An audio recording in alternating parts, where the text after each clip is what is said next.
pengembangan kurikulum dan sebelum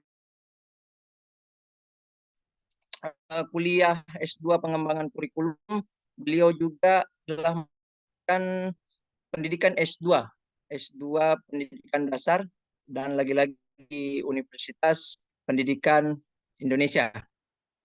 Adapun pengalaman bekerja dan aktivitas sehari-hari beliau pada saat ini, di samping menjadi guru SD di SD Harapan 1, beliau juga salah satu penggiat atau struktur POP di bawah naungan Kementerian Riset dan Teknologi. Jadi sekedar informasi adik-adik mahasiswa bahwasanya POP atau program organisasi penggerak ini merupakan organisasi yang di bawah Kementerian Pendidikan, Kebudayaan, Riset dan Teknologi yang bertujuan ya tentunya untuk meningkatkan kompetensi pendidik dan tenaga kependidikan dengan melibatkan peran serta ormas bidang pendidikan yang dibuktikan dengan peningkatan hasil belajar peserta didik.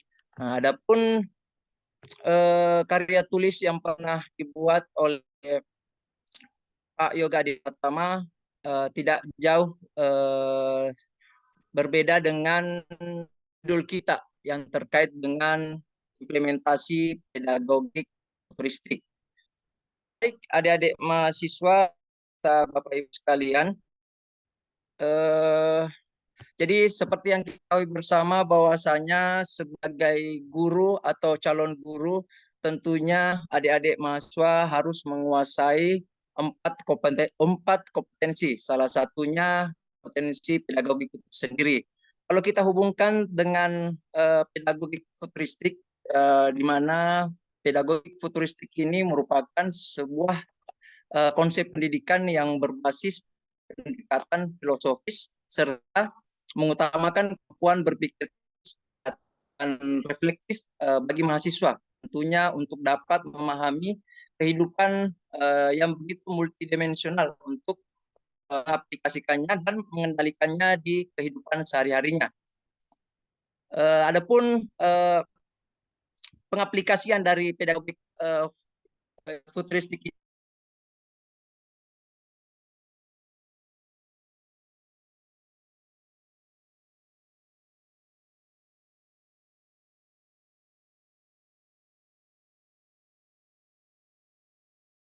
masuk dalam proses pembelajaran.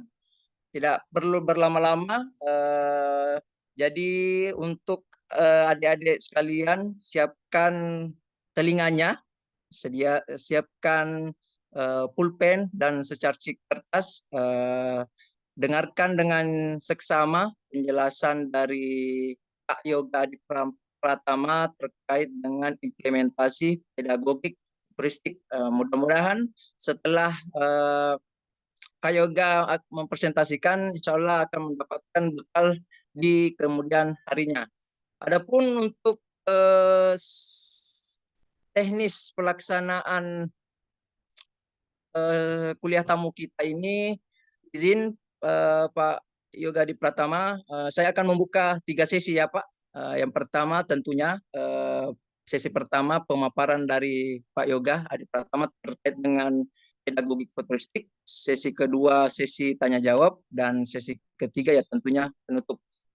Tidak perlu berlama-lama, saya buka sesi pertama untuk pemaparan pemateri dengan judul pedagogik futuristik. Untuk itu saya persilakan Pak Yoga Adi Pratama untuk memberikan materinya terkait dengan implementasi pedagogik futuristik.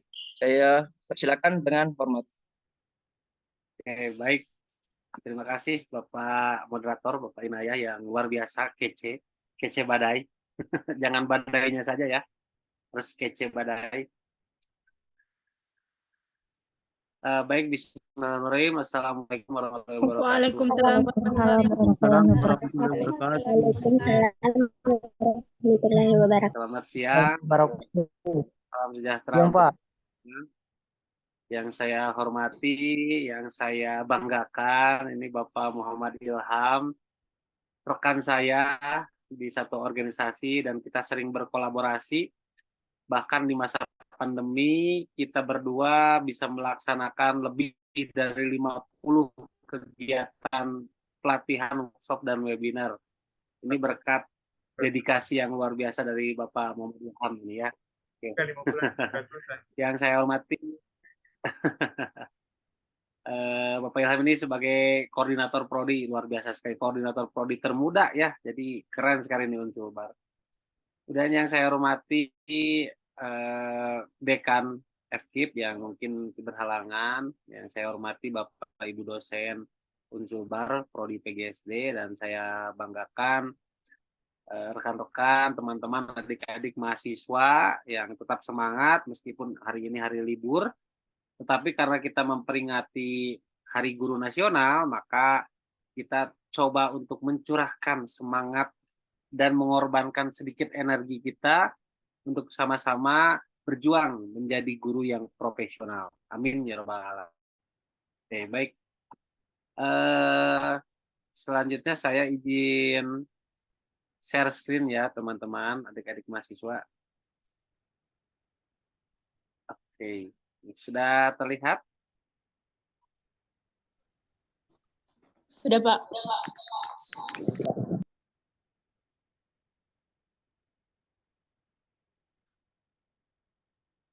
Oke, baik.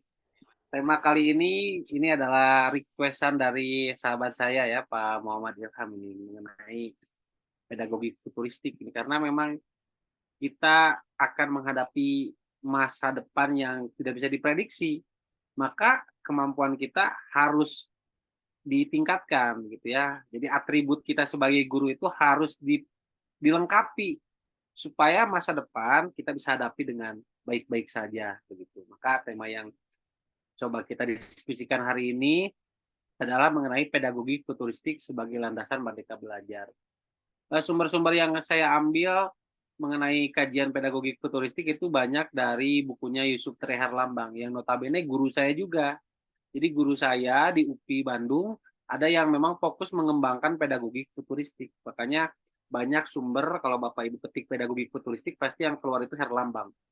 Nah, Herlambang itu udah seperti kakak kalau saya. Jadi mengkaji ini menjadi mengingat masa-masa nostalgia dulu begitu ya. Jadi saya terima kasih Pak Ilham, ini tema yang bagus dan tema yang relevan untuk kita sekarang, apalagi di Hari Guru Nasional ini temanya adalah merayakan Merdeka Belajar. Nah, ini salah satu kegiatan untuk merayakan Merdeka Belajar, adik-adik ya. Oke. Nah, tadi sudah dikenalkan ya sedikit. Nah, ini profil saya teman-teman. Ya, nggak usah saya bacakan lagi ya, tidak penting. Tetapi yang pengalaman yang paling berharga untuk saya baru-baru ini di tahun 2023 saya bisa berkunjung ke Kapadokia, teman-teman ya. Alhamdulillah. Kapadokia itu di mana? Di sebelah Majene. Enggak ya. Kapadokia di Turki, teman-teman. Jadi alhamdulillah saya menjadi perwakilan Indonesia untuk mengikuti kegiatan konferen bersama teman-teman praktisi dan akademisi dari berbagai belahan dunia mendiskusikan mengenai pendidikan guru. Jadi kebetulan saya di sana presentasi mengenai program induksi guru. Nah, Pak Ilham ini juga jadi masukan yang bagus bagaimana di Unsulbar harus ada fokus untuk menginduksi guru begitu ya. Karena guru itu tidak bisa langsung mengajar, tapi harus diinduksi dulu, artinya harus kita magangkan dulu dengan guru seniornya supaya pengalaman dari senior yang baik-baiknya bisa tertular kepada teman-teman mahasiswa. Oke. Nah ini sebagian dari karya-karya saya. Sebetulnya saya ingin sekali mengirimkan buku saya yang baru ini ya, judulnya Pengembangan Kokurikuler, Menumbuhkan Potensi Meraih Merdeka Belajar. Tetapi ongkirnya lebih mahal daripada bukunya, Pak Ilham. Ongkirnya mahal sekali ternyata. Paling kirimnya lewat apa ya? Lewat ini, perahu gitu ya Pak Ilham ya? Nah ini sebagian karya-karya saya, buah dari kesenangan saya menulis. Namun demikian ini juga masih banyak yang perlu saya perbaiki dan saya terus belajar, apalagi melihat Pak Ilham yang semakin produktif, saya semakin bersemangat untuk terus menulis, menulis, dan menulis. Karena hidup kita akan abadi kalau kita menulis, teman-teman. Nah, saya mendorong nih, teman-teman mahasiswa, Bapak Ibu dosen juga mendorong mahasiswanya supaya di akhir perkuliahan bisa membuat karya gitu. Jadi buku hasil tugas-tugasnya biar tidak menghilang begitu saja. Nah, kalau untuk urusan penerbitan nanti bisa saya bantu nanti Pak Ilham. Yang penting Bapak Ibu mahasiswa adik-adik dibimbing dulu nih sama Pak Ilham, sama Bu Mawar untuk menulis begitu ya. Karena orang yang baik itu adalah orang yang sering menulis gitu. Oke, langsung saya sebelum karena suasananya Hari Guru, maka sebelumnya saya mau membacakan puisi dulu ini, teman-teman. Puisi dari Pram yang luar biasa. Kalau di antara 50 orang, cuma 3 orang yang ingin jadi guru, siapakah yang akan mengajar anak-anakmu nanti? Kalau engkau tidak yakin betul, lepaskan cita-citamu untuk jadi guru itu. Seorang guru adalah kurban-kurban untuk selama-lamanya, dan kewajibannya terlampau berat, membuka sumber kebajikan yang tersembunyi dalam tubuh anak-anak bangsa. Masya Allah. Ini luar biasa sekali penggambaran dari Pram mengenai sosok guru yang mulia sekali begitu ya. Perannya itu, kewajibannya itu sungguh-sungguh mulia begitu, yaitu membuka tabir kebajikan yang tersembunyi dalam tubuh anak. Jadi teman-teman yang kuliah di PGSD Unsulbar itu adalah orang-orang terpilih yang mana tidak setiap orang itu bisa menjadi guru. Dan teman-teman alhamdulillah sekarang belajar untuk menjadi profesi guru, yang mana profesi guru itu satu kakinya sudah ada di surga, teman-teman. Tinggal satu kakinya nih yang belum ya. Nah, jadi sudah setengahnya kita mengajar anak-anak orang itu kan amal jariah itu. Dan alhamdulillah kita sudah ada pada bidang yang tepat. Karena hidup itu bukan hanya soal dunia, bukan hanya soal uang, tapi ada hidup yang lebih kekal di akhirat nanti. Baik, yaitu sebagai pembuka di Hari Guru Nasional hari ini ya. Nah, ini ada kutipan dari Khalil Gibran yang bagus sekali, bahwa barang siapa mau menjadi guru, biarkan dia mengajar dirinya sendiri sebelum mengajar orang lain. Ini menandaskan bahwa kalau mau jadi guru, ya belajar gitu ya. Maka guru yang tidak mau belajar tidak layak mengajar begitu. Guru yang pura-pura belajar berarti sedang pura-pura menjadi guru. Nah, teman-teman, calon guru berarti harus belajar. Nah, maka hari ini kita sama-sama untuk belajar mengenai bagaimana praktik pedagogi futuristik dalam konteks kurikulum merdeka. Karena ini yang akan teman-teman nanti selami pada saat PPL, pada saat KKN, nanti mungkin kalau KKN-nya ada hubungannya dengan sekolah, atau juga pada saat teman-teman nanti terjun ke lapangan langsung ya, program magang misalkan. Baik. Nah, untuk menjadi guru itu harus bagaimana? Nah, ini Bapak Ibu ya, ini mungkin udah diajarkan ini oleh Pak Ilham ini. Saya cuma mengulang sedikit saja. Jadi, sejak tahun 2005, guru itu dalam Undang-Undang Guru dan Dosen ditetapkan sebagai profesi. Artinya, kalau sudah menjadi profesi harus memiliki kompetensi khas yang tidak dimiliki oleh profesi lain. Maka apa saja kompetensi tersebut? Ada 4, teman-teman ya. Ini sudah kita tahu semualah. Ada kompetensi pedagogik, kepribadian, sosial, dan profesional. Pedagogik itu soal apa? Soal bagaimana cara seorang guru untuk mengajar, how to deliver the materials. Jadi bagaimana cara mereka menyampaikan materi. Bukan hanya tahu 1 tambah 1 2, tapi bagaimana cara menyampaikan 1 tambah 1 itu adalah 2. Nah, itu kompetensi pedagogi. Kemudian ada kompetensi kepribadian. Seorang guru itu harus matang kepribadiannya. Jangan sampai guru memiliki mental illness ya. Sekarang lagi musim nih Gen Z. Teman-teman, ada yang guru tuh memiliki kepribadian ganda misalkan. Nah, kalau udah menjadi guru berarti kepribadian yang negatif itu harus terkikis, karena kita harus matang kepribadiannya. Kemudian juga dalam kompetensi sosial, guru itu harus bisa berkomunikasi dengan baik, baik dengan sesama guru, siswa, kepada orang tua, kepada komite, kepada masyarakat. Itu kompetensi sosial, begitu. Dan yang keempat ada kompetensi profesional. Nah, ini bagaimana seorang guru bisa melaksanakan tugas-tugas profesinya. misalkan membuat RPP, membuat silabus, misalkannya apalagi membuat media pembelajaran. Nah, itu bagian dari kompetensi profesional. Ini syarat kita untuk menjadi guru. Kalau kita cuma satu kompetensinya yang dikuasai, sisanya enggak, bagaimana? Ya diusahakan harus empat-empatnya. Ini bisa apa kita analogikan, misalkan ini profesi tentara. Ada profesi menembak, ada ada kompetensi menembak, kompetensi lari misalkan, kompetensi angkat beban. Nah, si tentaranya, saya emang nggak mau menembak, saya emang nggak bisa misalkan, atau saya emang nggak mau berlari. Nah, gitu kan nggak bisa ya. Orang tentara kan tetap harus kuat fisiknya, harus berlari begitu. Ya sama juga dengan guru. Nah, jadi guru nggak boleh alasan saya mah memang introvert, jadi saya nggak mau bersosialisasi dengan orang tua siswa. Nah, nggak bisa seperti itu. Itu sudah jadi satu kesatuan sebagai kompetensi guru. Nah, itu sudah jadi pilihan kita sebagai guru ya. Profesi guru berarti harus melaksanakan 4 kompetensi ini. Nah, kemudian yang terbaru nih Mas Ilham, ini bisa dikaji di sekolah. Bagaimana sekarang Perdirjen GTK nomor 6565 tahun 2020 sudah mengeluarkan model kompetensi guru nih yang terbaru. Jadi kata Perdirjen ini nih,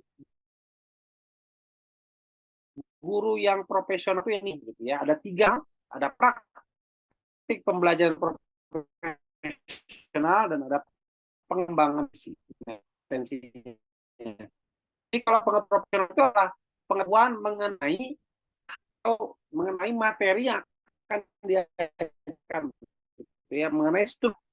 Kita mengenal adanya CP. CP itu masih sifat umum, nilainya 54. Kemudian kompetensi yang kedua adalah praktik pembelajaran profesional. Nah, ini jadi selain mengetahui materi-materinya, knowledge-nya, guru juga harus bisa praktik pembelajarannya, harus bisa ngajarnya. Nah, ini ada di kompetensi yang kedua. Yang ketiga, kompetensi pengembangan profesi. Guru juga jangan diam di kelas terus, tapi juga harus bergaul dengan teman seprofesinya untuk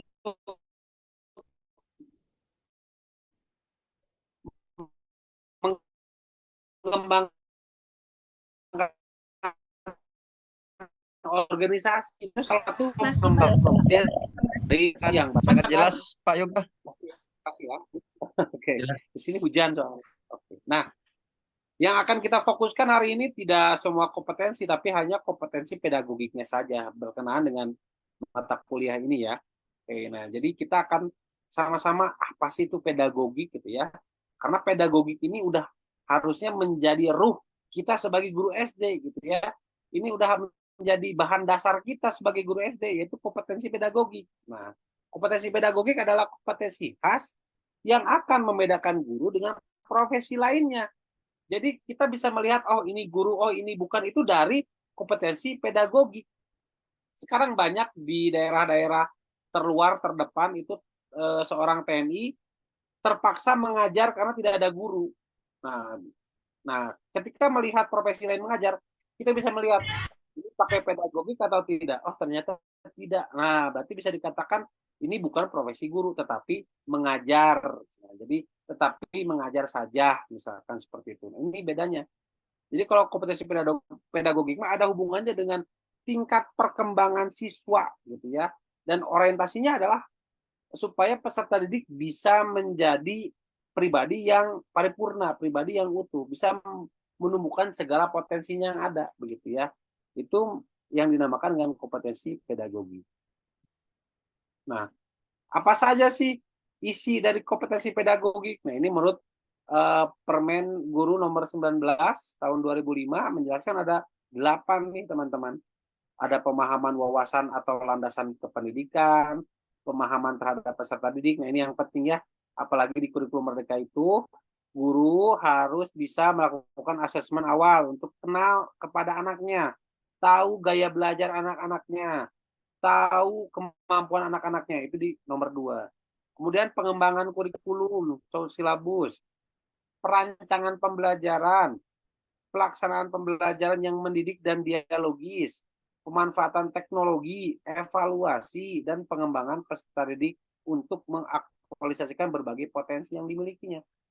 Nah, ini isi dari kompetensi pedagogik. Jadi, adik-adik mahasiswa harus bisa atau harus menguasai 8 subkompetensi ini supaya bisa menjadi guru yang profesional begitu. Kalau Bapak Ibu cuman paham wawasan atau landasan kependidikan saja secara teori paham, tapi Bapak Ibu dan adik-adik semua tidak bisa merancang pembelajarannya, ya tidak bisa dikatakan sebagai guru yang memiliki kompetensi pedagogik yang bagus begitu. Jadi ke-8 ini memang harus dikuatkan. Nah, kegiatan hari ini salah satunya untuk menguatkan ke-8 poin ini begitu.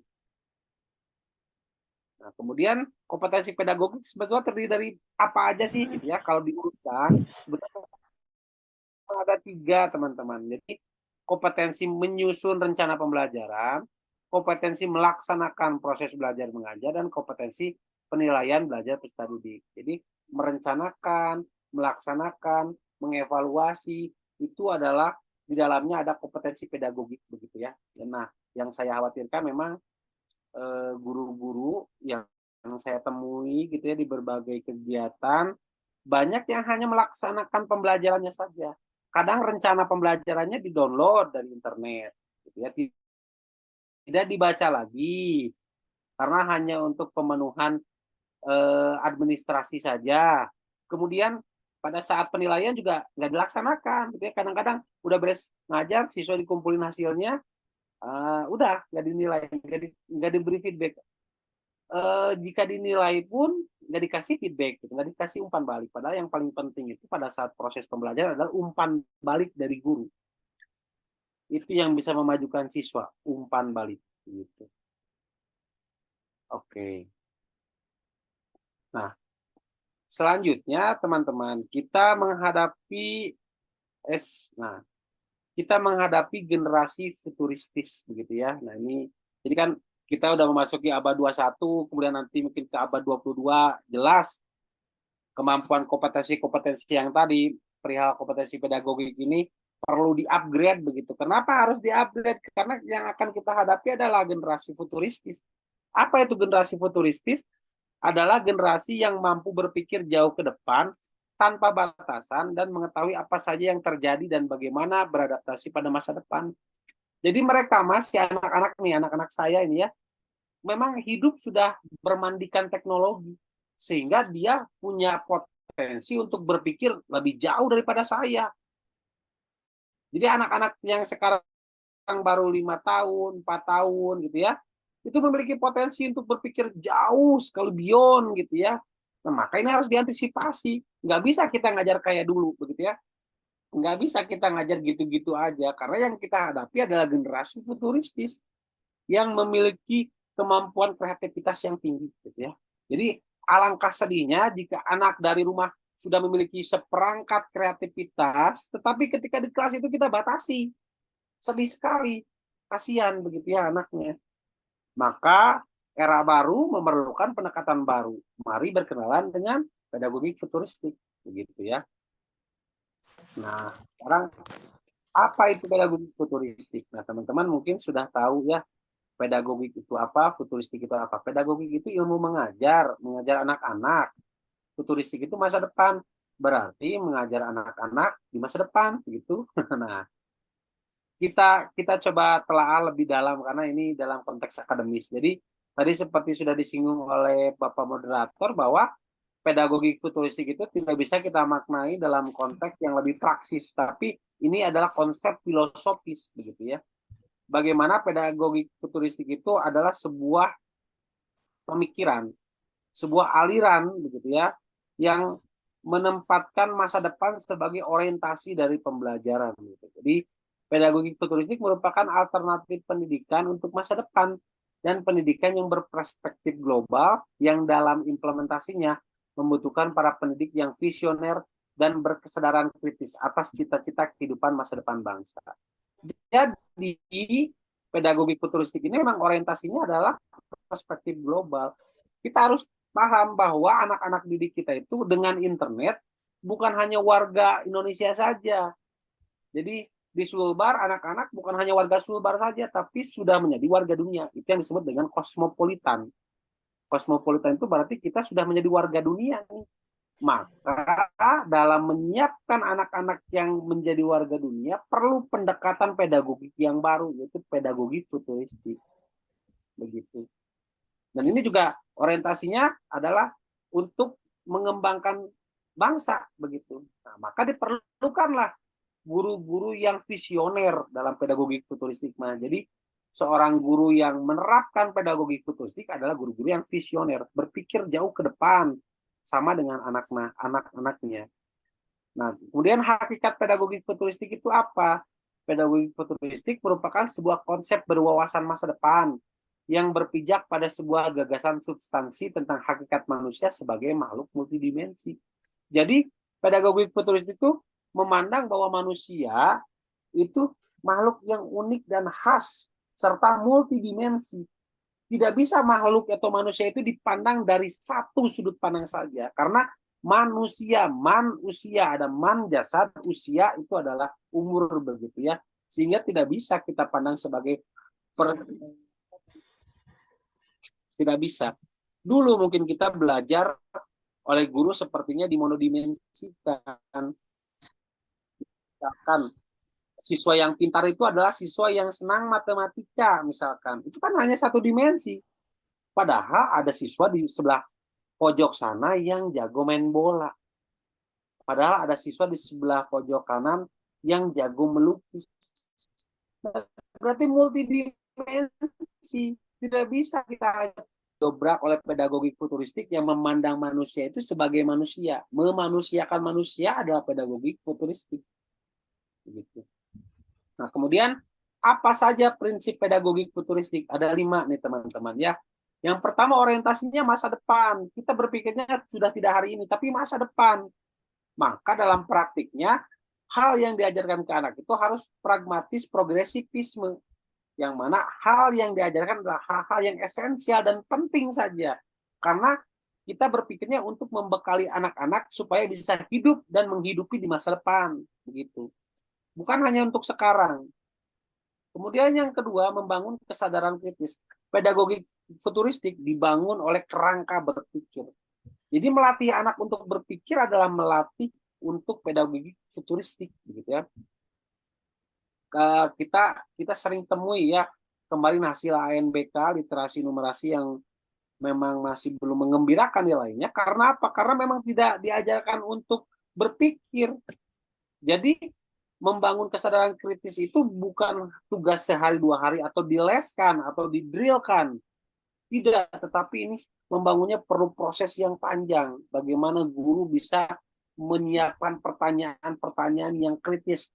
Pertanyaan kritis itu pertanyaan yang PIT ya, teman-teman catat ini. PIT itu singkatan dari produktif, imajinatif, dan terbuka. Itu adalah pertanyaan kritis yang bisa menstimulan anak untuk berpikir kritis.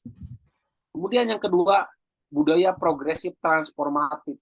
Jadi pendekatan pada pedagogi futuristik memang supaya anak-anak kritis terhadap lingkungannya, kritis terhadap konteks yang ada di sekitarnya, supaya bisa menjadi penggerak perubahan. Maka sekarang terkenal ada guru penggerak, organisasi penggerak. Itu bagian dari pedagogi futuristik yang prinsip berdaya progresif transformatif. Jadi anak-anak tuh harus disajikan masalah, kemudian kita dorong untuk bisa menjadi orang yang bisa memberikan solusi untuk perubahan, begitu. Itu namanya berdaya progresif transformatif. Kemudian yang 4, membangun etnisitas dan identitas. Bukan hanya kebanggaan sebagai etnis A, misalkan saya sebagai etnis Sunda, tapi juga dibangun identitas saya itu siapa, kesadaran saya itu siapa. Nah, itu juga bagian dari pedagogi futuristik. Jadi tidak melupakan kita itu siapa, karena memang yang paling penting pertama kali kalau kita ingin mengenali Tuhan kan kita harus membaca diri, begitu ya, harus membaca diri sendiri. Nah, itu yang juga menjadi sasaran dari pedagogi futuristik. Kita harus mengenal diri kita sendiri, identitas kita tuh siapa sih, begitu. Kemudian yang kelima, membangun masyarakat demokratis dan teknologis. Nah, ini jadi kalau dalam konteks pedagogik futuristik pasti suasananya itu demokratis. Suasananya pasti egaliter. Tidak ada yang lebih tinggi atau tidak ada yang lebih superior, tidak ada. Tidak ada yang inferior, tidak ada. Demokratis, semua punya hak yang sama.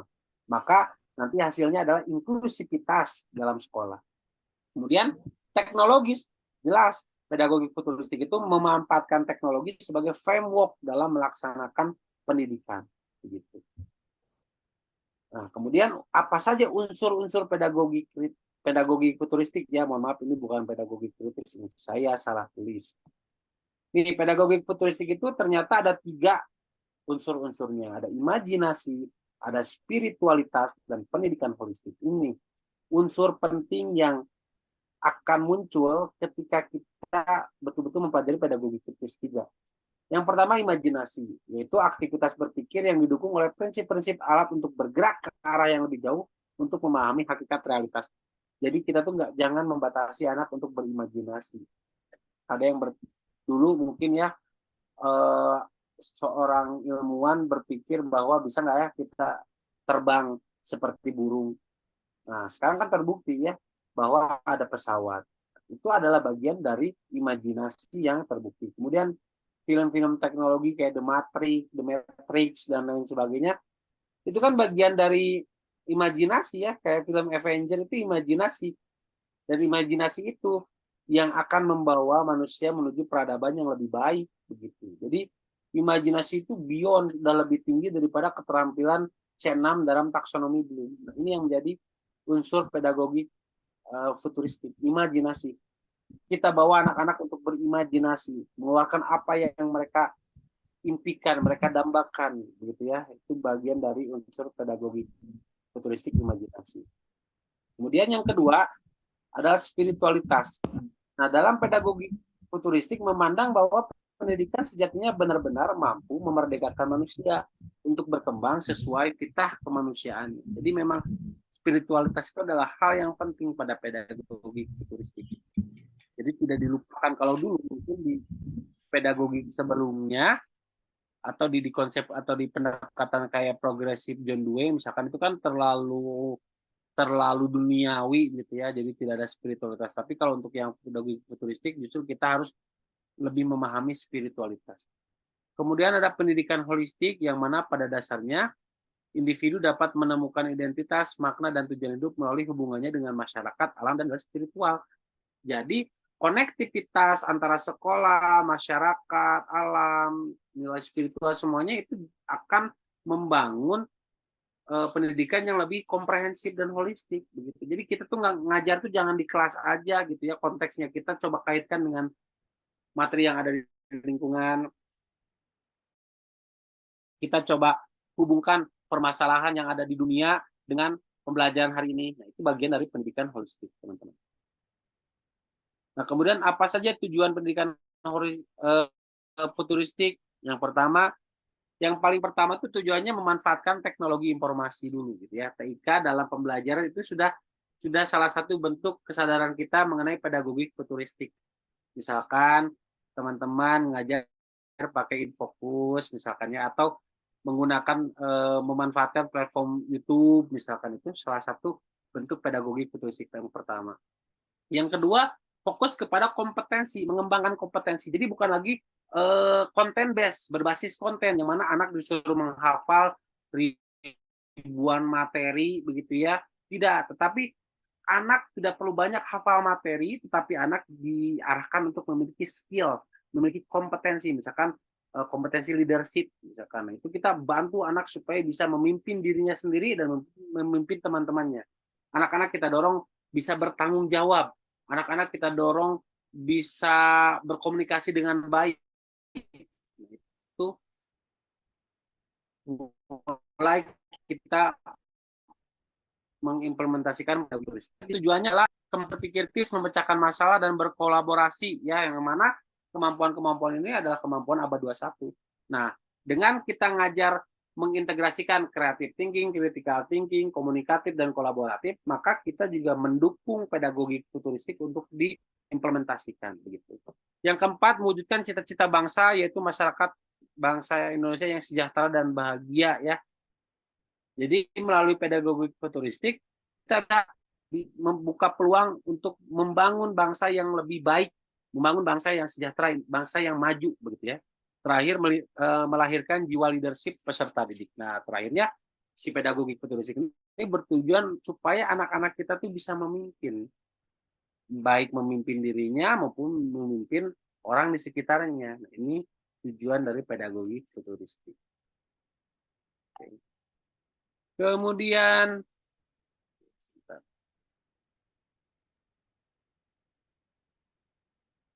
saya lanjutkan. Kemudian orientasi pedagogi futuristik itu apa? Nah, itu membangun peserta didik sebagai masyarakat dunia akan tetapi membangun jiwa mereka agar senantiasa menjadikan nilai substansial dan agama sebagai dasar menjalani kehidupan. Oh, ini apa namanya? Lengkap sekali gitu ya. Jadi bukan hanya membantu anak untuk sukses di dunia, tetapi juga sukses di akhirat kelak gitu ya. Di masa depan yang kekal gitu ya. Jadi lengkap, bukan hanya mendorong anak supaya sukses di dunia, tetapi juga kita dorong anak-anak supaya menggunakan spirit keagamaan, spiritual value untuk hidup dan berkehidupan gitu. Itu orientasi dari pedagogi futuristik menurut Herlambang gitu ya. Ini yang saya kutip ini dari bukunya Herlambang. Kemudian bagaimana nih implementasinya? Pasti itu kan yang bertanya. Nah, terus pedagogi futuristik itu nanti ngajarnya kayak gimana gitu ya? Apakah harus pakai teknologi yang sekali pencet keluar apa gitu ya, hologram kayak di film Avenger? Nah, nggak seperti itu juga mungkin ya, karena di Indonesia tuh apalagi di sekolah dasar, Infokus aja jarang yang punya 6 ya, untuk 6 kelas biasanya cuma 1 atau 2, jadi rebut-rebutan biasanya. Jadi nggak dulu sampai sana teman-teman. Jadi implementasi pedagogi futuristik itu yang pertama, instruction should be student center. Artinya, desain instruksional harus berpusat kepada anak. Siswa itu harus bisa menjadi objek dan subjek pembelajaran. Guru hanya menjadi fasilitator dalam pembelajaran. Bukan lagi seorang yang determinan gitu ya, seorang yang menjadi penguasa di kelas. Tidak, guru itu hanya memfasilitasi anak. Karena aktivitasnya anak itu juga akan percaya diri untuk mengeluarkan segenap kemampuannya gitu. Karena banyak juga sekarang anak-anak sebetulnya bisa, dia tuh ngerti, dia tuh paham, tetapi ketika diminta ke depan kadang-kadang dia malu. Kenapa? Karena dia berpikir nanti juga dijelasin kok oleh gurunya, udahlah nggak mau lah gitu. Itu karena apa? Karena gurunya terlalu banyak ceramah kayak saya ini ya, terlalu banyak ceramah begitu. Jadi yang pertama, student center itu penting. Yang kedua, education should be kolaboratif. Artinya pembelajaran itu harus melibatkan kolaborasi antar siswa. Tidak bisa kita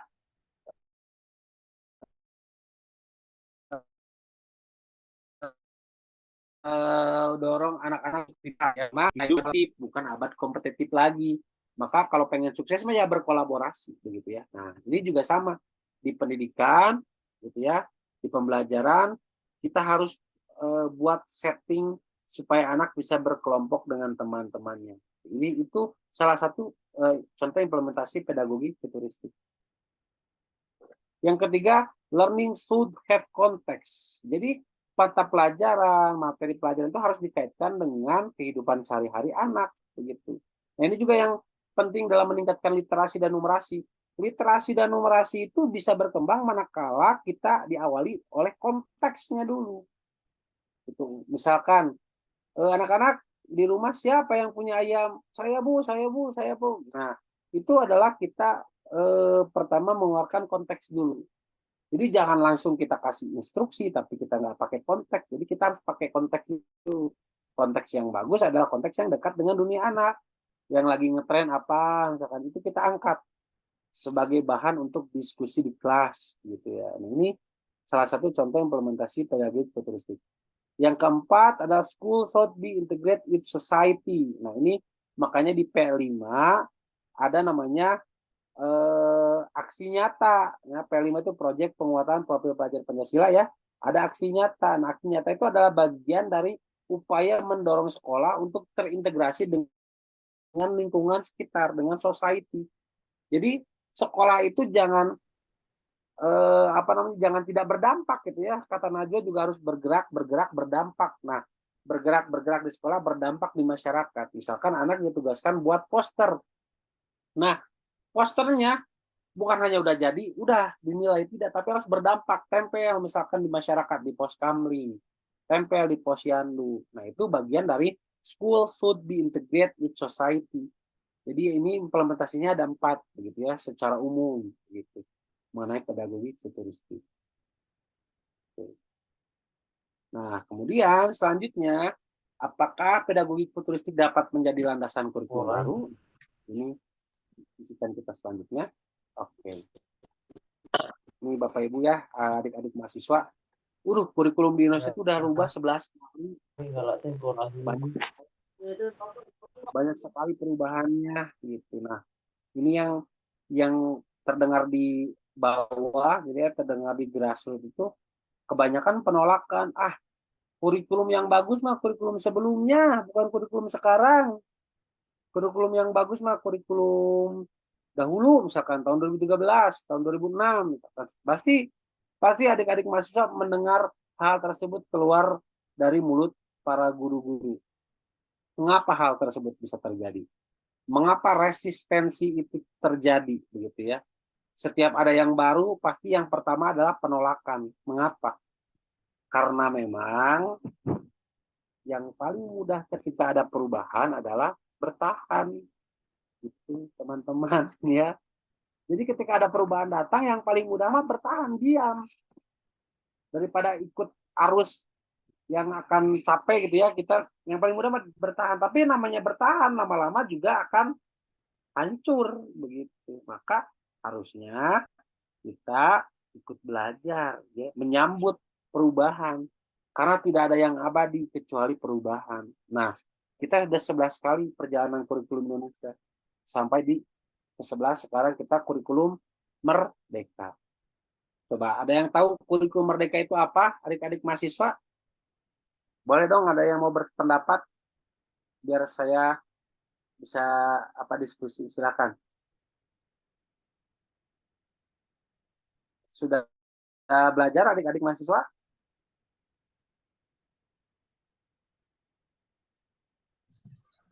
Halo. Nanti yang menjawab dapat nilai dari Pak Ilham.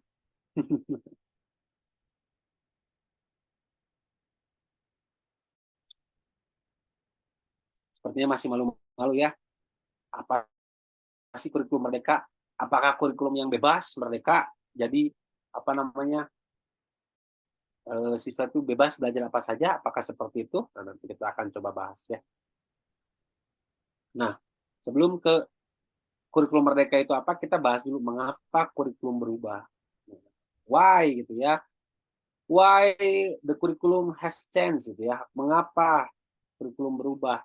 Nah, pertama, setelah dianalisis, karena tuntutan perubahan zaman dan kemajuan iptek begitu. Nah, ketika zaman berubah, ilmu pengetahuan teknologi juga berkembang pesat, tidak bisa kurikulumnya itu saja, harus berubah.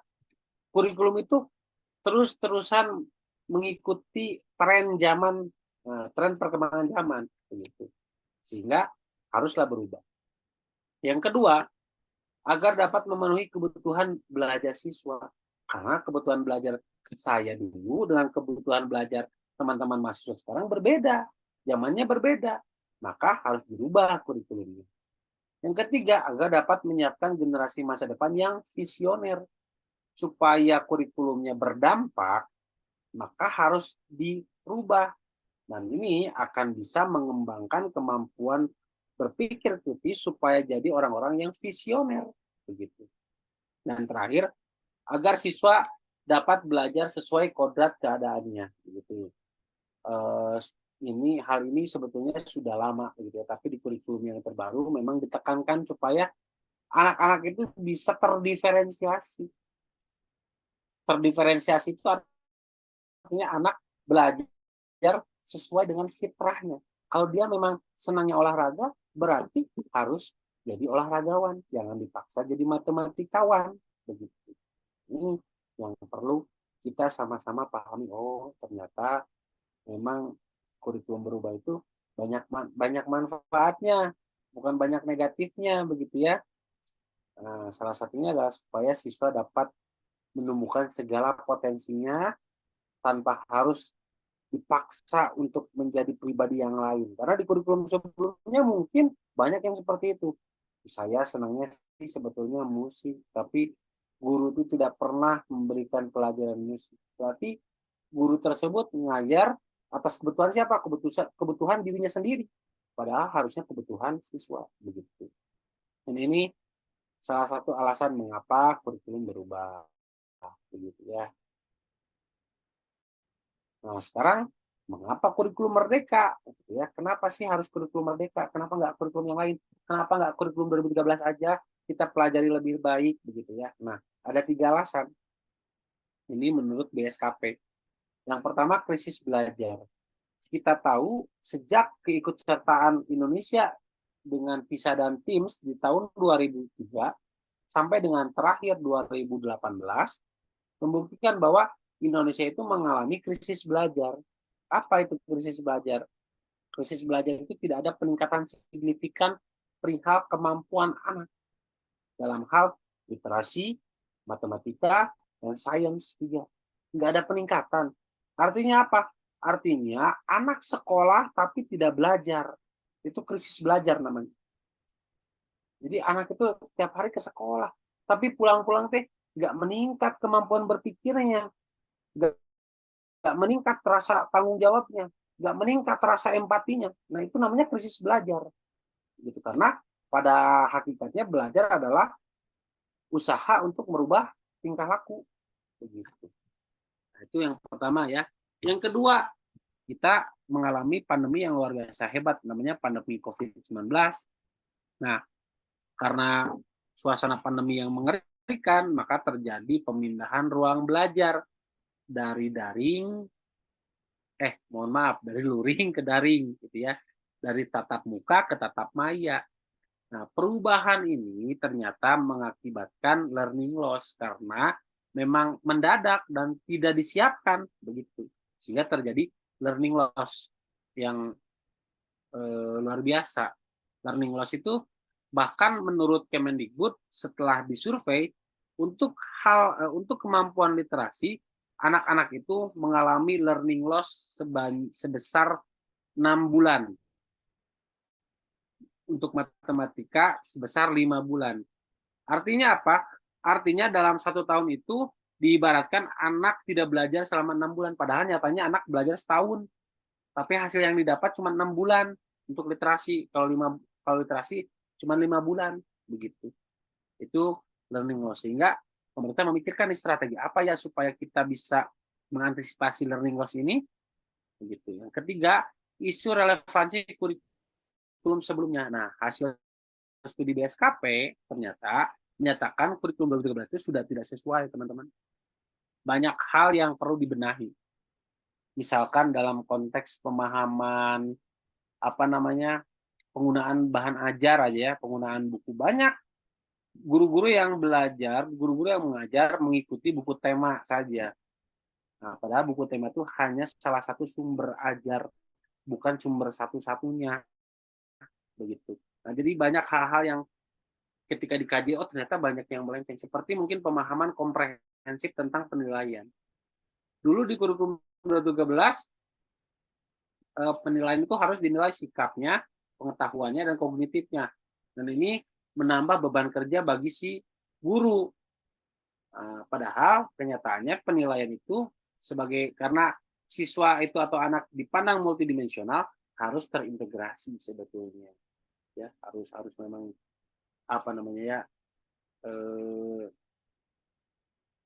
tidak lagi dipisah-pisahkan gitu ya.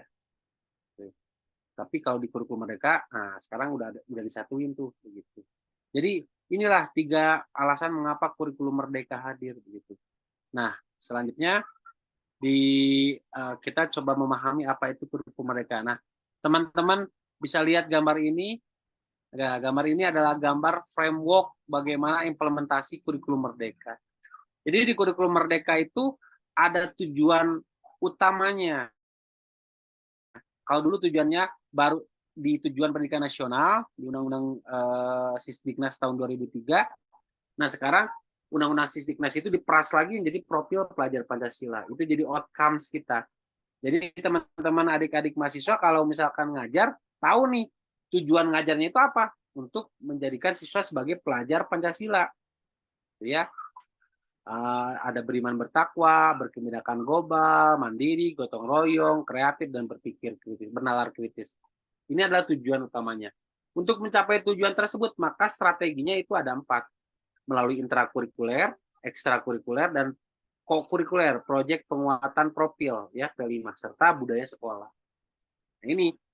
Lantas apa yang membedakan kurikulum Merdeka dan sebelumnya? Kurikulum Merdeka itu menekankan bahwa pengetahuan esensial yang harus didapat oleh anak dengan suasana yang menyenangkan dan tidak tertekan, gitu teman-teman. Jadi kurikulum Merdeka mah bahagia gurunya, bahagia siswanya, begitu. Makanya materi yang diajarkan itu adalah esensi-esensinya saja, tidak usah banyak-banyak. Karena apa? Karena dalam kurikulum Merdeka yang dihargai itu adalah prosesnya. Karena prosesnya penting daripada hasil, maka prosesnya harus dilaksanakan secara perlahan, dinikmati setiap prosesnya. Enggak ujuk-ujuk langsung pengen tahu hasilnya berapa, enggak, tapi prosesnya terus. Makanya dari KD diubah jadi CP, capaian pembelajaran. Begitu. Oke. Selanjutnya apa sih perbedaan yang mendasar gitu ya dari kurikulum Merdeka dan kurikulum sebelumnya? Kurikulum Merdeka itu pakai sistem fase. Kalau kurikulum sebelumnya pakai kelas saja. Nah, ini yang membedakannya teman-teman. Kalau saya tanya ke guru-guru, apa bedanya kelas dan fase? Ah, pas sama aja. Kelas mah 1, 2, 3, 4, 5, 6. Kalau fase mah fase A kelas 1, 2. Fase B kelas 3, 4. Fase C kelas 5 dan 6. Nah, ini yang keliru Bapak Ibu ya. Ini yang perlu diluruskan. Bahwasanya fase itu beda dengan kelas. Jadi kalau disebutkan fase A kelas 1 dan 2 itu keliru. Yang betul fase A umumnya kelas 1 dan 2. Bukan kelas 1 dan 2 umumnya. Karena bisa jadi ada di antara siswa teman-teman itu yang bisa fase A, selesai fase A itu pada usia fase B. Bahkan ada siswa yang bisa menyelesaikan fase A pada usia fase F di SMA misalkan ya. Itu. Karena apa? Karena manusia itu terdiri dari 2, man dan usia. Man itu adalah jasad, ini tubuh kita itu man, dan ada usia, umur. Man, jasad, kompetensi itu beda dengan usia. Kalau usia terus bertambah, makanya karena usia terus bertambah, makanya diwadahi oleh kelas. Nggak pernah kan ada orang yang usianya turun, pasti bertambah, betul? Nah, maka diwadahinya oleh kelas. Tapi kalau kemampuan, itu diwadahinya oleh fase. Jadi, dalam kurikulum Merdeka, automatically promoting, terus naik kelas. Tapi kemampuannya bisa jadi masih di fase A. Tidak apa-apa, begitu Bapak Ibu. Oke. Jadi, perbedaan mendasarnya itu, kemampuan diwadahi oleh fase, usia diwadahi oleh kelas. Nah, ini landasan-landasannya, teman-teman, adik-adik mahasiswa boleh nanti saya kirim aja ya PowerPoint-nya biar kita nanti banyak diskusnya lah. Begitu. Nah, ini karakteristik kurikulum Merdeka nih. Apa aja? Yang pertama, fokus pada pengembangan soft skill dan karakter. Nah, tadi kan sudah disebutkan ya, profil pelajar Pancasila. Nah, profil pelajar Pancasila adalah salah satu pengembangan dari soft skill dan karakter. Kemudian fokus pada materi esensial, kemudian pembelajaran yang fleksibel. Ini ya. Jadi ini nih yang menjadi karakter mendasar dari kurikulum Merdeka. Kalau fokus pada materi esensial itu berarti semua materi, bahkan di CP yang baru nih, teman-teman. Di 2024 nanti ada CP yang baru. Di CP yang baru mah jelas, peserta didik dapat memahami pernapasan, pencernaan, atau reproduksi. Nah, artinya apa? Artinya guru bisa memilih salah satu. Kalau dulu di kurikulum sebelumnya semuanya harus diselesaikan, pencernaannya harus, pernapasannya harus, reproduksinya harus. Kalau sekarang di CP yang baru, pilih salah satu. Karena sekolah saya dekat pabrik, maka yang jadi fokus ajaran adalah pernapasan misalkan, begitu. Itu namanya fokus pada materi esensial. Yang ketiga adalah pembelajaran yang fleksibel. Fleksibel bahan ajarnya, fleksibel tempatnya, fleksibel metode dan modelnya. Itu adalah ciri dari kurikulum merdeka, teman-teman. Nah, kemudian ini kurikulum merdeka dengan pembelajaran yang menyenangkan dan bermakna ini ya. Ada 5. Pertama, relevansi dengan kehidupan siswa, aktivitas dan eksplorasi, pentingnya keterlibatan siswa, peningkatan motivasi dan minat belajar, dan pembelajaran berbasis proyek. Ini struktur kurikulumnya, teman-teman. Jadi lebih ringkas sebetulnya. Jadi tidak dengan adanya proyek penguatan profil pelajar Pancasila bukan berarti si kurikulumnya bertambah, waktunya tidak, tetap sama begitu ya.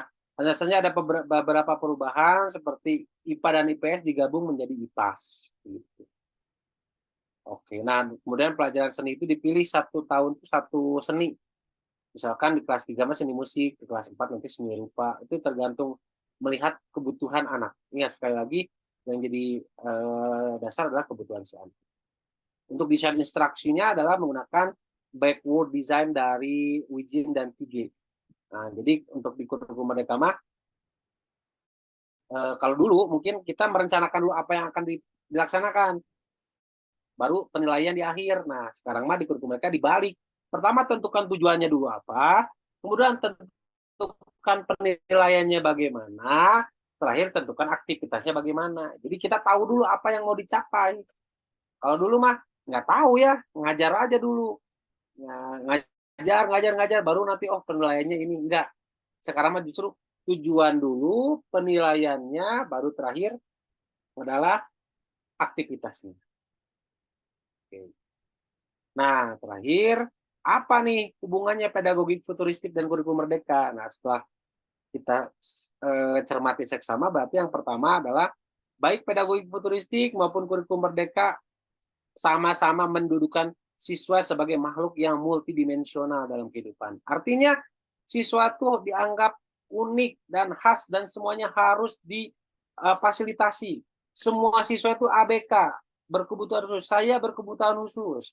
Pak Ilham itu berkebutuhan khusus. Semuanya berkebutuhan khusus karena pada dasarnya kita tuh semua, nah itu multidimensional. Itu tidak bisa dianggap sama satu framework penilaian saja. Misalkan yang pintar ada yang jago matematika, tidak. Yang kedua, pedagogik futuristik dan kurikulum mereka fokus pada pencarian jati diri dan menemukan dan mengembangkan potensi. Ya, Bapak Ibu, kita lihat tadi pedagogik futuristik ya bagaimana tujuannya, dan itu bisa terakomodasi oleh kurikulum merdeka yang memang fokus kepada soft skill dan karakter. Ya, itu yang akan menjadi fokus pada kurikulum merdeka. Bukan lagi materinya mana. Materi mah cukup sedikit, esensial. Yang penting karakter dan soft skill-nya tumbuh. Kemudian yang ketiga, pedagogik futuristik dan kurikulum merdeka belajar memberikan keleluasan bagi gerakan sekolah untuk bisa mengadaptasi kurikulum berdasarkan kultur dan budaya yang dihadapinya. Maka dikenal dengan KOSP, kurikulum operasional satuan pendidikan.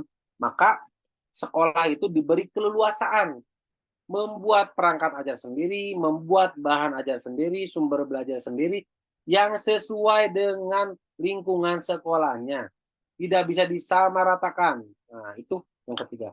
Yang keempat, terakhir, pedagogi futuristik dan kurikulum merdeka menginginkan pembelajaran dapat dilakukan di mana saja, kapan saja, tetapi dengan framework teknologi. Maka di kemudian hari, baik pedagogi futuristik dan kurikulum merdeka akan memandang bahwa pembelajaran itu bisa dilakukan di rumah masing-masing melalui platform teknologi, kemudian akan berdampak kepada dunia nyata. Begitu. Itu saja teman-teman. Ini buku saya yang saya jelaskan itu banyak juga saya ambil dari buku saya. Judulnya Pengembangan Kurikuler Menemukan Potensi Meraih Merdeka Belajar.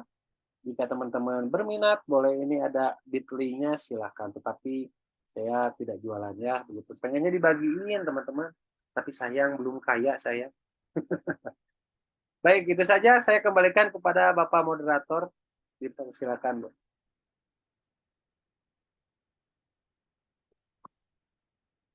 Terima kasih Pak Yoga. Pemaparannya cukup menarik. Ada beberapa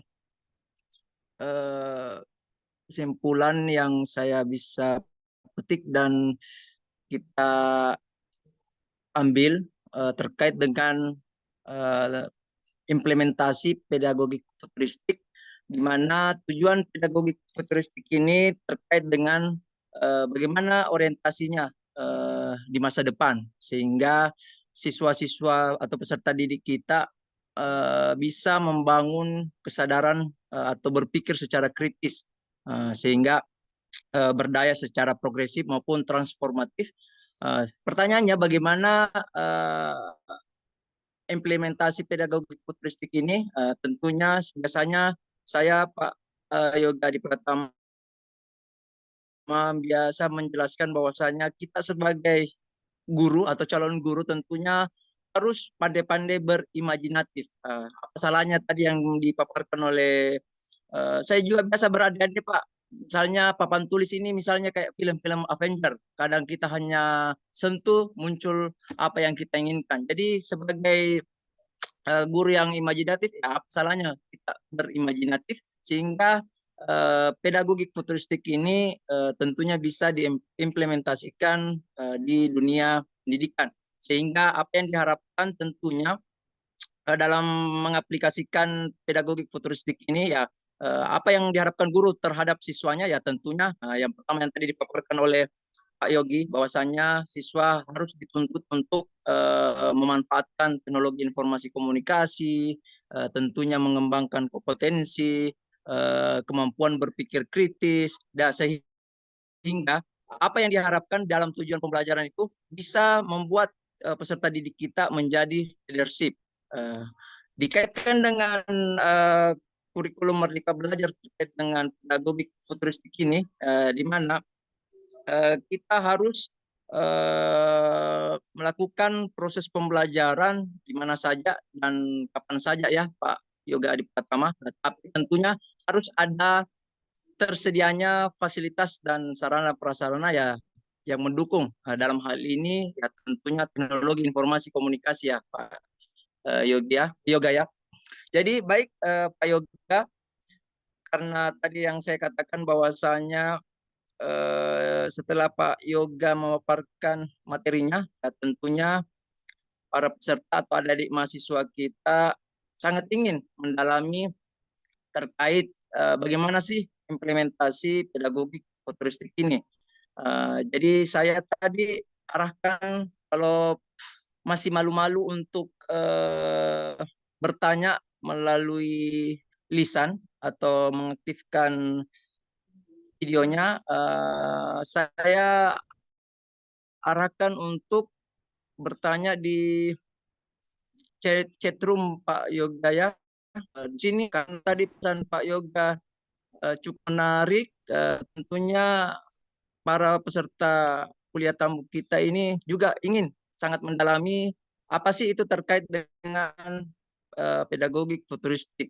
Jadi sebelum saya lempar pertanyaan di chat room, saya ingin beri kesempatan untuk peserta untuk bertanya melalui lisan. Jadi silakan angkat raise hand dari adik-adik sekalian supaya lebih enak terkait dengan pertanyaan. Oke. Jadi oke, sudah ada masuk. Silakan. Ini mahasiswa andalannya ini PGSD Pak Yoga ya. Adek Rianti. Ini salah satu ketua tingkat perempuan Pak Yoga di angkatan 2023. Jadi saya silakan Adek Rianti dari PGSD A angkatan 2023. Silakan Rianti. Baik, Assalamualaikum warahmatullahi wabarakatuh. Waalaikumsalam.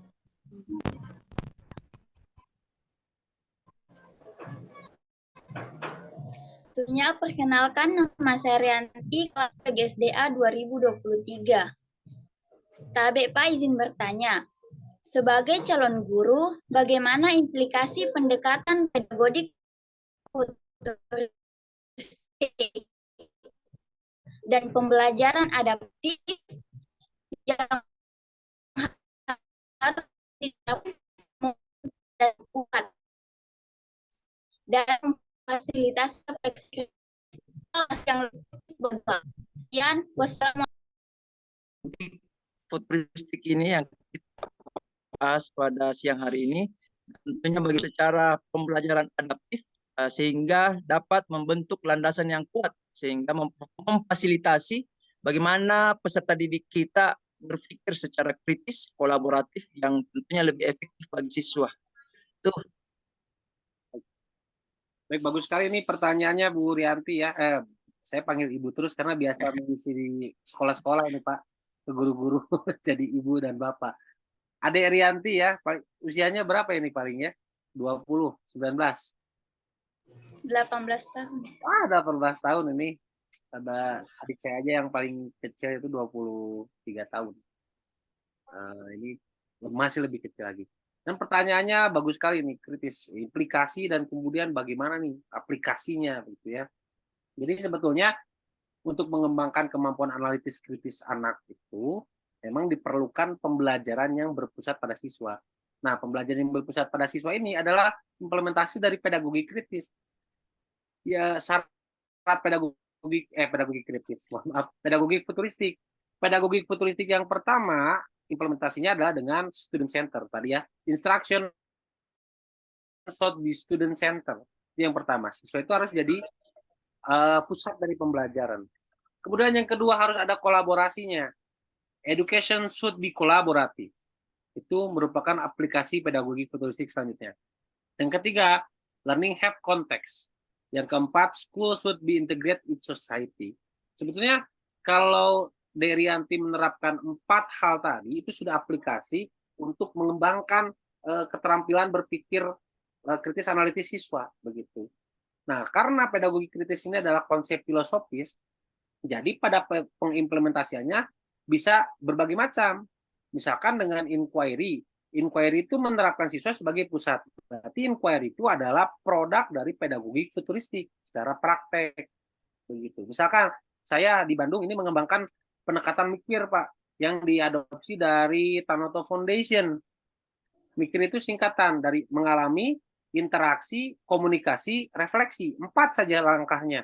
Mengalami, anak diminta untuk menonton video, diminta untuk membaca, diminta untuk mengamati di luar, itu mengalami. Interaksi di siswa itu diminta untuk berdiskusi dengan teman-temannya terkait hal yang sudah diamati tadi. Kemudian yang ketiga, komunikasi itu bagaimana siswa bisa presentasi hasil dari diskusinya. Yang terakhir, refleksi itu bagaimana siswa bisa memperoleh manfaat dari mempelajari hal yang telah didiskusikan dan dipresentasikan tadi. Dengan pendekatan mikir itu siswa bisa terbangun kemampuan kritis analitisnya. Pendekatan mikir itu adalah salah satu perwujudan dari pedagogi futuristik. Jadi kalau tadi saya baca di sini Pak, ada pertanyaan bagaimana? Apakah ada bukti empirisnya? Ini pertanyaan awal nih. Apakah ada bukti empirisnya atau studi kasus yang mendukung implementasi pedagogi futuristik?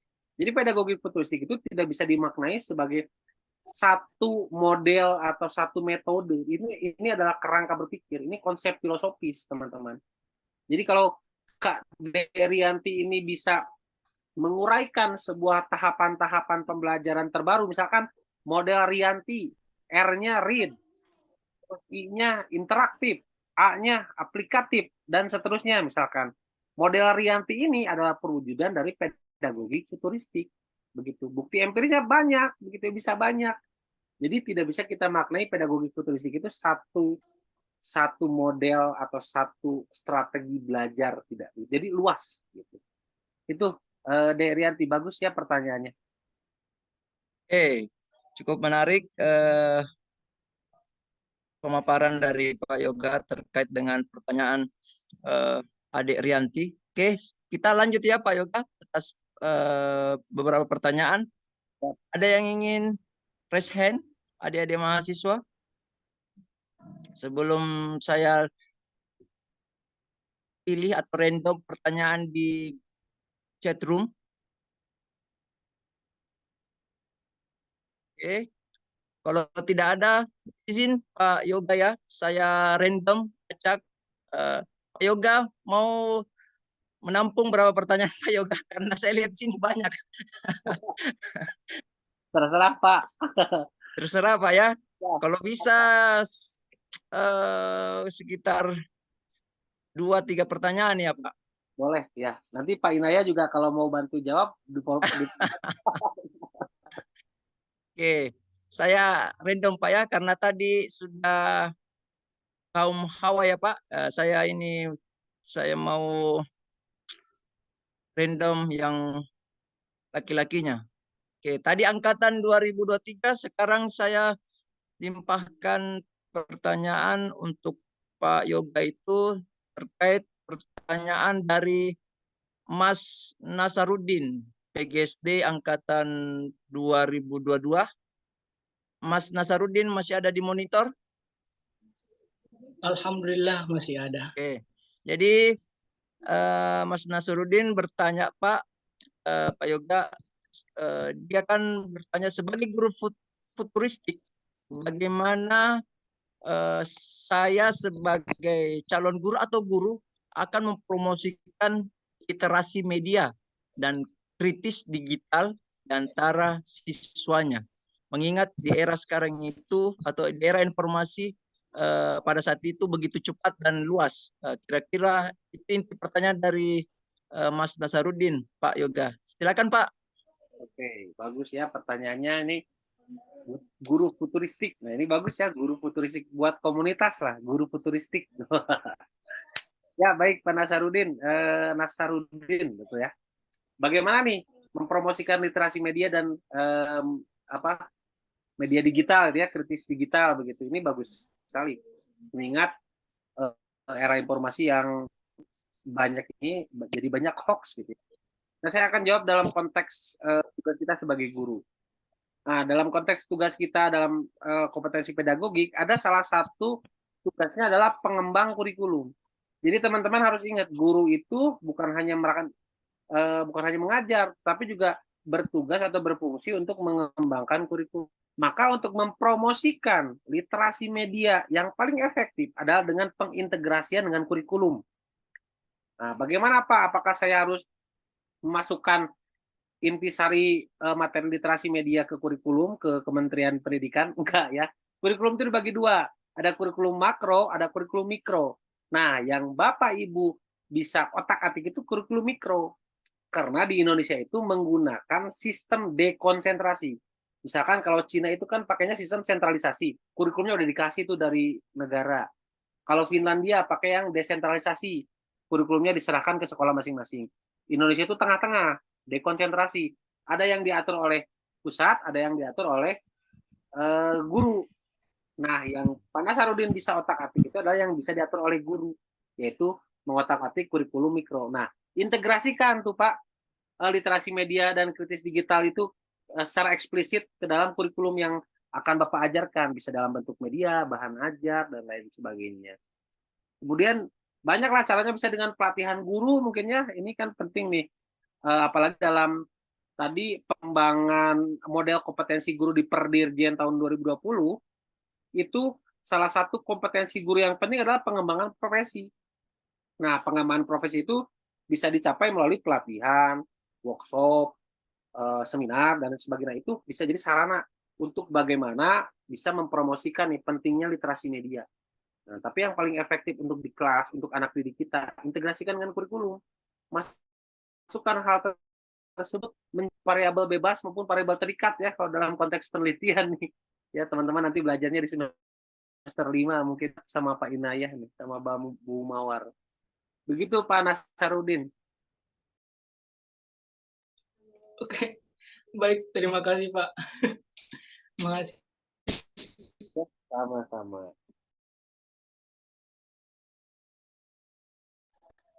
Indah, perkenalkan diri Kak saya.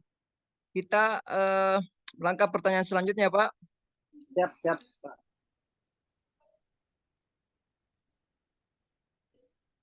Nah, ini juga menarik pertanyaannya Pak.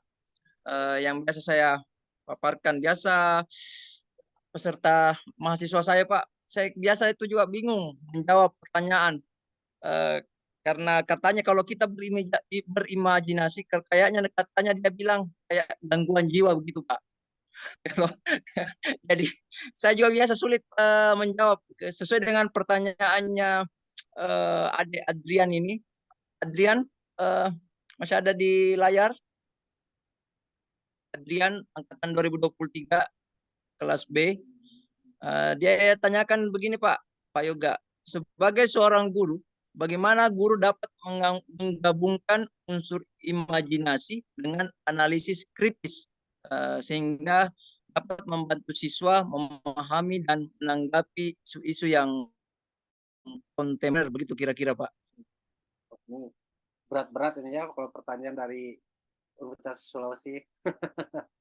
Nah, baik. Ini imajinasi itu kan ada tergantung orientasinya. Kalau imajinasinya berorientasi, namanya kalau dalam konteks kurikulum berorientasi tujuan, jadi ada goal oriented, maka imajinasi ini bisa menjadi visioner. Tetapi kalau imajinasi ini tanpa tujuan, itu bisa menjadi hayalan, berhayal gitu ya, tanpa tujuan. Maka imajinasi ini kalau ada tujuannya yang jelas, itu akan menjadi visi. Nah, dari visi itu kita akan tentukan jadi misi-misi. Maka mimpi yang tercapai adalah mimpi yang disertai misi-misi. Ada misi-misinya. Kalau mimpinya saja, tidak ada strateginya, tidak ada tujuan yang jelas, maka hanya akan menjadi hayalan semata, tidak akan selesai, begitu ya. Jadi cara untuk menggabungkan unsur imajinasi dengan analisis kritis adalah kita biasakan anak untuk paham dirinya siapa. Tadi kan ya dijelaskan bahwa pedagogik futuristik itu menanamkan atau mendorong anak itu untuk paham identitasnya siapa. Setelah paham dirinya apa, maka kita dorong anak untuk paham tujuannya apa. Tujuannya kemana. Maka di proyek pelajar Pancasila di SMK, anak-anak itu udah dimulai diminta membuat peta jalan atau roadmap kehidupan dia di kemudian hari. Jadi dia tuh mau ngapain nih setelah ini, setelah ini, setelah ini. Itu kan dari unsur imajinasi, kita gabungkan dengan analisis kritis. Nah, ini setelah kita gabungkan akan membantu siswa untuk menanggapi atau memahami berbagai isu kontemporer. Begitu Pak Adrian. Jadi, De Adrian ya, Bapak lagi. Jadi memang harus goal oriented atau outcome based berorientasi kepada tujuan. Tujuannya kita tuh apa sih gitu ya. Jadi bukan hanya, jadi imajinasi itu memang awalnya itu harus distimulasi oleh guru. Misalkan guru itu, anak-anak di daerah kita itu banjir terus ya banjir. Nah, gimana nih supaya banjirnya ini mereda? Yuk coba kita pikirkan solusi yang akan kamu buat. Itu kan dimulai dari tujuannya dulu nih untuk menyelesaikan banjir. Nah, baru imajinasinya itu akan ngikutin tujuannya. Kalau kita minta anak-anak silakan berimajinasi, nggak ada tujuannya, nggak ada apa, nah itu bisa jadi gila tadi ya, berhayal. Ada yang jadi pohon, ada yang jadi motor nanti ya, atau ada yang jadi kucing, bahkan begitu. Jadi memang penting untuk guru mengajukan stimulasi, mengajukan pertanyaan-pertanyaan pemantik supaya anak imajinasinya bisa memiliki orientasi yang baik, begitu. Begitu Pak Adrian. Bagus ini pertanyaannya Pak Adrian, De Adrian. Iya Pak, Oke. makasih. Oke Pak, kasih Pak. Tadi satu lagi ya Pak, masih ada waktu kurang lebih 5 menit. Ya. Tadi kan gambaran umum implementasi pedagogik futuristik. Nah, ini yang saya juga cukup menarik Pak, karena kan mereka kan sebagai calon guru, saudari Rahmayanti ini bertanya bahwasanya dia kan sebagai calon guru, tentunya guru itu boleh membatasi anak dalam berimajinasi. Nah, dia yang tanyakan Pak, bagaimana cara kita sebagai guru dapat menghubungkan antara imajinasi anak dengan pembelajaran di sekolah, ajaran supaya misalnya kayaknya inti pertanyaan ini supaya imajinasi anak itu tidak liar kemana-mana, artinya sesuai dengan topik materi pembelajaran di dalam kelas tentunya. Jadi bagaimana dia atau kita sebagai guru atau calon guru bisa menghubungkan antara imajinasi anak dengan materi yang akan diberikan di dalam kelas. Itu kira-kira pertanyaannya Pak juga. Saya coba tampilkan ini aja slide-nya Pak.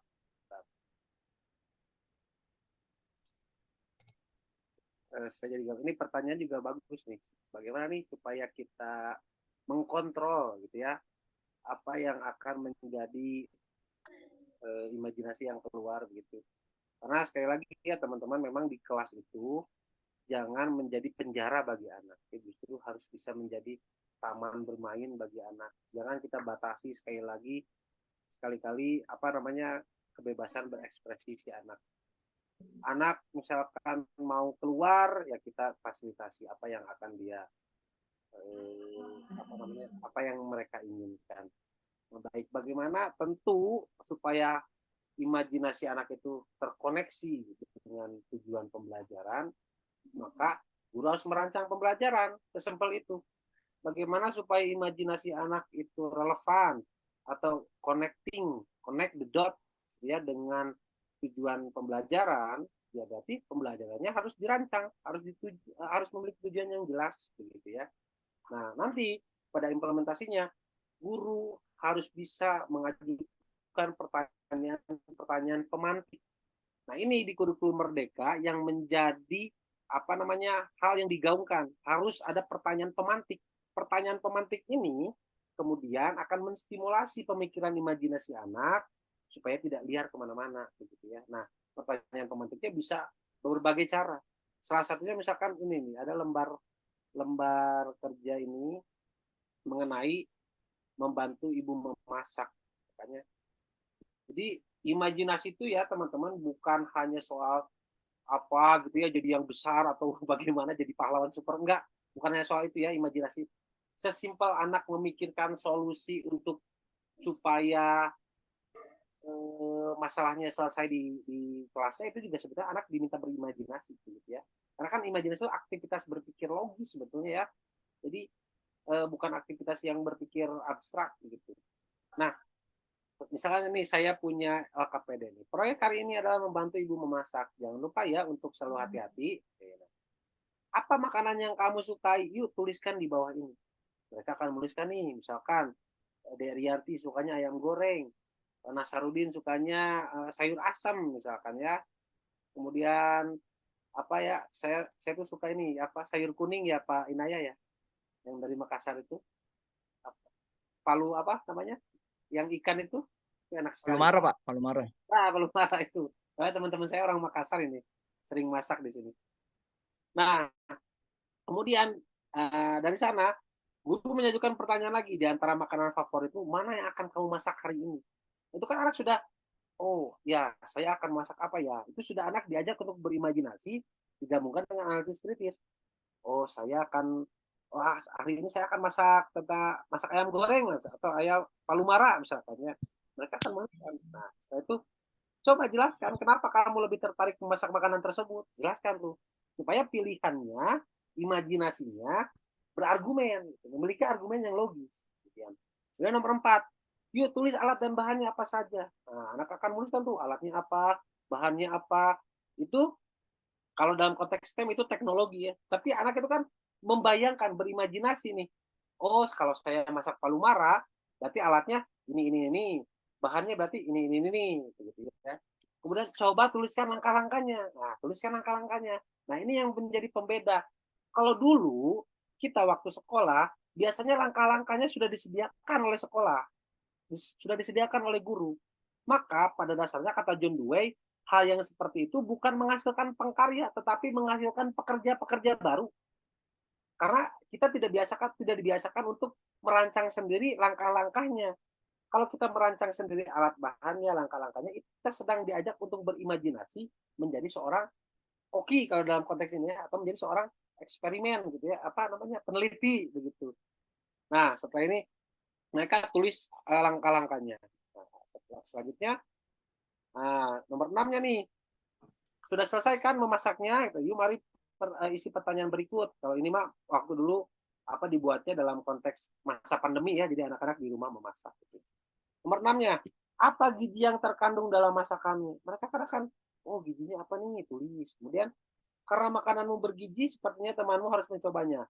Kalau dijual, kira-kira berapa harganya? Mereka kan tulis tuh, harganya segini. Itu kan sebenarnya imajinasi ya. Anak segini-segini, anak itu, oh saya itu sedang berimajinasi sebagai seorang pedagang gitu ya. Oh ini nih harganya segini. Nah, kemudian setelah itu sudah ketemu ya harga jualnya, sekarang kita buat poster yuk untuk menarik, untuk mempromosikan masakannya. Mereka akan buat poster gitu ya. Nah, setelah itu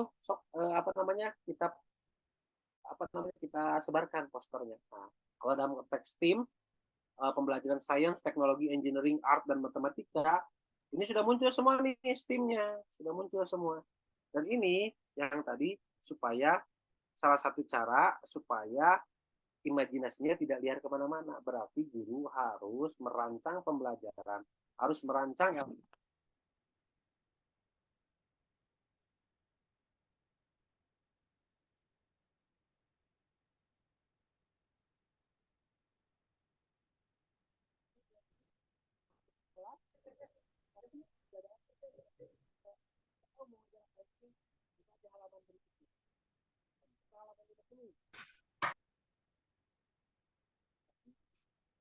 tidak dirancang pembelajarannya. Maka memang penting kita calon guru menyadari bahwa karena tugas kita sebagai guru adalah merancang, melaksanakan, dan mengevaluasi, maka laksanakan ketiga tugas tersebut. Dan ketika tugas tersebut dilaksanakan, maka niscaya kita bisa mengkontrol segala sesuatu di kelas, termasuk imajinasi anak tadi. Begitu, Pak. Jadi baik Pak Yoga dan adik-adik mahasiswa, mohon maaf karena keterbatasan waktu dan tempat. Semua pertanyaan yang masuk di room chat kita tidak bisa mengakomodir semuanya Pak Yoga ya. Tapi mudah-mudahan dari pertanyaan-pertanyaan dan jawaban yang diberikan oleh Pak Yoga tentunya bisa mengakomodir semua pertanyaan-pertanyaan yang masuk tentunya. Jadi sebelum kita akhiri, jadi hari ini kan kita telah mempelajari terkait dengan implementasi pedagogik futuristik di kurikulum Merdeka Belajar. Dapat kita simpulkan bahwasanya Pak Yoga tadi memaparkan bahwasanya kurikulum itu kan dari tahun ke tahun kan hampir selalu berubah. Tidak ada salahnya. Mengapa? Karena pendidikan terus mengalami perkembangan secara dinamis dan ketat terkait dengan aspek filosofis maupun praksisnya. Jadi pemerintah menganggap bahwasanya kurikulum merdeka ini cocok atau tepat guna di era sekarang. Diharapkan dengan kurikulum merdeka ini dalam penerapan pedagogi futuristik, pendidikan akan terus mengalami penafsiran dan tentunya dekonstruksi ulang sesuai dengan kebutuhan dan nilai-nilai fundamental yang diperlukan pada zaman saat ini. Oleh sebab itu tentunya kehadiran pedagogi futuristik ini dapat direalisasikan dalam iklim pendidikan. Nantinya meskipun bukan juga tidak menjadi konsep yang bersifat sebagai menara sehingga dapat mendukung kurikulum merdeka pada saat ini. Begitu ya kira-kira Pak Yoga. Jadi sebelum saya akhiri dan saya serahkan Ibu Mawarwati, izinkan saya tadi Pak Yoga berpuisi. Saya cukup pantun saja Pak Yoga ya di hari hari guru ini. Jadi sebelum saya akhiri, saya tutup dengan pantun 2-3 rusa lari karena diburu, lari kencang tanpa beban. Bapak Ibu, selamat Hari Guru. Jasamu dibalas sepadan. Saya akhiri sharing session atau kuliah tamu kita bersama Pak Yoga. Mohon maaf, lebih dan kurangnya mohon dimaafkan. Billahi taufik wal hidayah. Wassalamualaikum warahmatullahi wabarakatuh. Saya kembalikan kepada MC Ibu Mawarwati.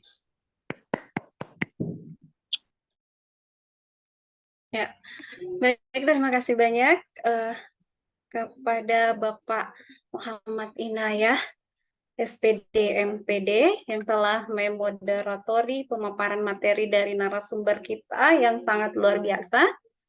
Terima kasih banyak kepada Bapak Yoga Adi Pratama, SPD MPD, untuk materi yang sangat menarik. Insya Allah sangat bermanfaat untuk kami dan untuk adik-adik mahasiswa PGSD sebagai calon guru nanti. Insya Allah, amin. Baik, alhamdulillah kita sudah di ujung acara ya, di penghujung acara kita pada siang hari ini. Tapi mungkin ada dulu sesi sebelum masuk di acara penutup, mungkin ada sesi foto bersama sebentar. Iya Pak ya. Ganti baju ke dulu. Ya, mungkin Pak ada yang atau Pak Inayah yang akan ini untuk ambil foto bersamanya. Saya aja Bu, biar saya screenshot ya Pak. Bu Zuhra. Baik, Bu Zuhra. Ini ada 7 kali layar ya Bu. Ya, kami meminta hidupkan kepada semuanya adik-adik kameranya. kami untuk Kamera ya, adik-adiknya on-kan kameranya. semuanya. Nasar pakai sarung Nasar. Oke, saya mulai ya. 1, 2, 3, tampilkan senyum terbaikmu. Oke, 1, 2, 3. Ada 7. Ini yang satu, ini satu slide sebentar. Ada 7 soalnya. Gaya literasi dulu, Bu. Hati-hati juga Pak Yoga dalam ambil foto Pak. Nanti Ya, tangan. berbau politik. Tangan ASN kita nggak boleh. Sembarangan Bapak. Bahaya, jangan seperti ini, jangan gini ya. Oke, ini slide yang kedua.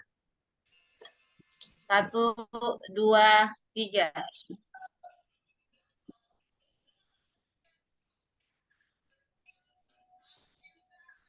Ini kedua. Ini yang ketiga, slide ketiga. 1, 2, 3. Cip. Ya.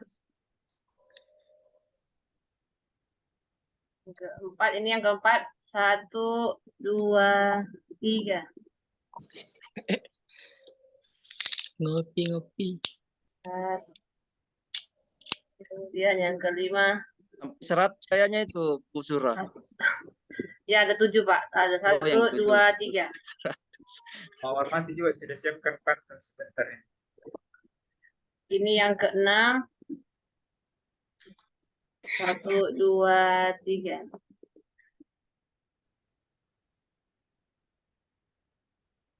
Ini Bu Zuhra dari Aceh, Mas Yoga.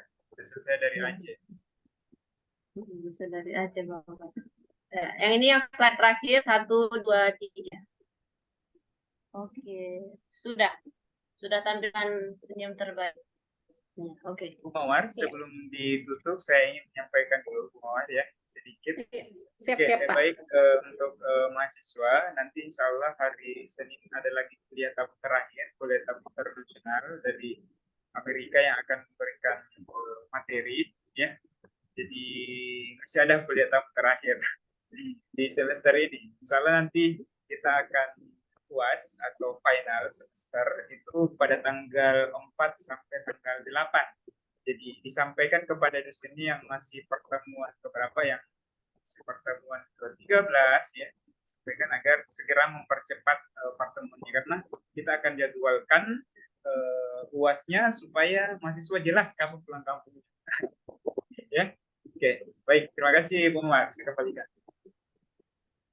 Ya, terima kasih Bapak Kamprodi.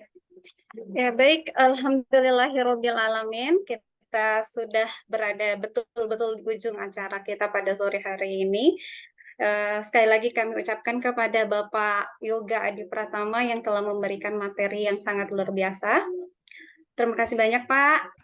Semoga kedepannya ada lagi materi-materi berikutnya. Amin. Baik,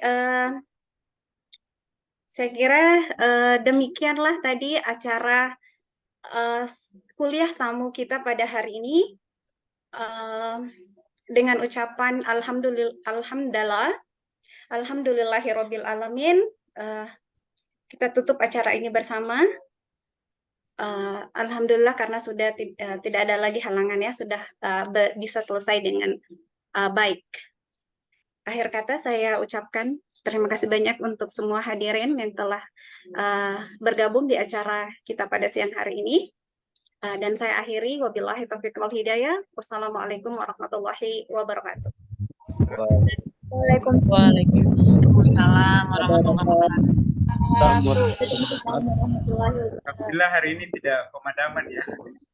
Biasanya kalau jam-jam begini saya khawatirnya pemadaman bergilir lagi. Makasih Mas Yoga. Mudah-mudahan nanti bisa jalan-jalan Mas Jene. Alhamdulillah. Sebenarnya sudah berapa kali nih Pak ke Bandung? Ya Pak Yoga. Kita tutup acara ini bersama.